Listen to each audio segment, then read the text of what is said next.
peace. Yeah, but if you were living in an ideal Islamic state with all what you would view as the perfect Islamic rule, still slavery isn't allowed in war. Because it's wrong, morally. No, I understand what you're saying, but I wouldn't. What do you think? Agree. I wouldn't completely agree with you on that because I don't know much about that field. I mean, well, no, even in Islam, in terms of slavery, it's okay, but then there's limits of how you treat the slave. I mean, you can't be treating the slave like a minor, like an inferior person. You have to treat them equally. At the same time, in our scriptures it says this and it says that. Mustafa, come on. Dude, listen, the whole country and perhaps people around the world have just heard you say that as long as you treat your slaves equally, it's okay. Abbas, were the Taliban a terrorist organisation? The Taliban did things that would be considered to be terrorism. Absolutely correct. Oh, why phrase it in such a delicate way, Abbas? Are you scared of hurting their feelings? The Taliban were an evil terrorist organisation. Can you accept that? No, Abbas, are the Taliban an evil terrorist organisation? Answer the question. Yeah, please do. Please do, without being delicate about it. Please just tell us what you think. Yeah, I'll tell you exactly what I think. I think terrorism is when you terrorise innocent people. Regardless of whether you do it from B-52 bombs from 30,000 feet, Lovely. or whether you do it from 5 or 10 feet away. Lovely. It's all terrorism. Lovely. The mothers that lose their children, Maajid, and pick the pieces of their children up out of those buildings, they don't care whether it was a Taliban or an ISIS, or if it was a UN or a United Nations or an American or a British bomb. So the Taliban, the UN and the US are as bad as the Taliban and ISIS, in your view, yeah? It's all, sorry, say that again? UN and the US and the UN and the US are as bad as ISIS and the Taliban, in your opinion. Did I say that? Well, you just said it's all terrorism. Does that mean that I equate them to be exactly Well, I don't know. You tell me. I've asked you whether you can say in one sentence, Abbas, I'm going to ask you one more time before I have to move on. In one clear sentence, can you accept my statement and repeat it after me? The Taliban were an evil terrorist organisation. I'm not going to repeat that. I'll ask you the question one more time, Joe. Does not the notion that stoning adulteresses to death or lashing fornicators, which is in the Quran, the lashing of the fornicators, I quoted it for you in Arabic, does that not notion contribute to looking down on women? Are you a Muslim? Yes, I am. How do you interpret these verses then? Well, I'm saying that we can't implement them, we have to suspend them, we have nothing to do with those attitudes in this day and age. That is an out-of-date notion. What do you say? So what does lashing a woman... Joe, can you answer my question? For God's sake, answer the question, man. What? Okay, listen. Well, in an ideal Islamic state, when all the Sharia conditions are met, and it's all, Sharia appliant and compliant, is it still wrong to stone an adulterous woman to death? I think, obviously, if that's not part of the law of the land, then that's not the way I would go about it. But no, I'm saying in a Sharia state where it is the law of the land and all the Sharia conditions are compliant, would you morally object to stoning an adulteress to death who's been found guilty in a Sharia court?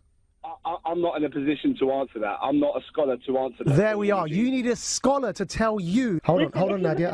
I'm sorry. Let me ask the question, then you can respond. Right. So at the end of the day, when the Quran directly says, وَاللَّاتِ تَخَافُونَ نُشُوزُهُنَّ فَعِظُوهُنَّ وَاهْجُرُوهُنَّ فِي الْمَضَاجِعِ وَاضْرِبُوهُنَّ. Now I'm going to read to you what that means, yeah?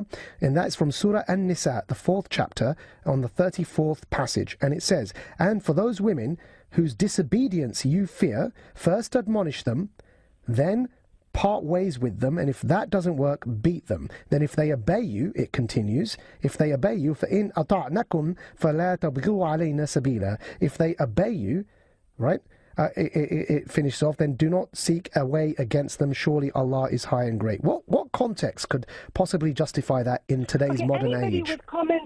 Anybody with common sense would see that the first step you take, okay, if you have problems with a woman or your wife, whoever it is, the first step you take is to discuss with them, okay? Okay, that's the first step. But the passage goes on beyond that first step, doesn't it? So what about this third step? What idiot of a man is going to go back after he's separated from his wife and say, I'm going to teach her a lesson because she's still disobeying me and I'm going to beat her. So then why is the third step there? Why? Hang on a minute. If that's illogical for a man to do it, why did God prescribe it? Because God's given us steps, just like how He... So the third step, what do you think of that third step, Nadia, where it says beat them? What do you think of that? Just like how He didn't say, in the first instance, that alcohol is haram. Initially, He said, do not pray while you are intoxicated. Yeah. Everything comes in stages so that people can use their common sense and their reason. Okay. Which God has given us. Okay, Yep. Secondly... No, before you get to the secondly, answer the firstly. Nadia, whoa! The secondly doesn't matter yet, because you haven't answered the firstly. I agree with you, it's got 3 stages. So, what do you think of that third stage, where it says, فَضْرِبُوهُنَّ, beat them? What do you think of that? It's in the Quran. It's wrong, isn't it? There's a lot of hadiths to support ayahs in the Quran. If one was to go and look at that... I'm going to ask you for a 4th time. Is it wrong that the Quran says husbands can beat their wives? It depends which context you take it in. Okay, which context is it okay for a husband to beat their wife?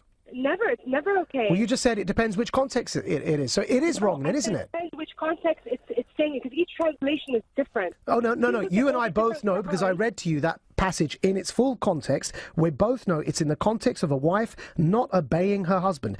I'm asking you specifically, Nadia, what you think of this passage that allows men to beat their wives. Is it wrong? I'm saying it's wrong. Do you think it's wrong? Wrong? Right, so... Of course it's wrong, and I told you it's wrong. But at the end of the day, majority of these people that are going around doing these extremely sick things... No, I'm not asking you if it's wrong to beat your wife. I'm asking you if that passage is wrong. In that Quranic passage that I read to you, I'm saying it's wrong, it must be abandoned. What do you think? I cannot agree with you. There we are. There's the problem. At the end of the day, I am the first person who will defend women's rights in Islam. Oh, wow. Not to say that what is mentioned about beating women is correct, but there are reasons why things have stages, because it should never get to that stage in the first place. But sometimes it's okay then.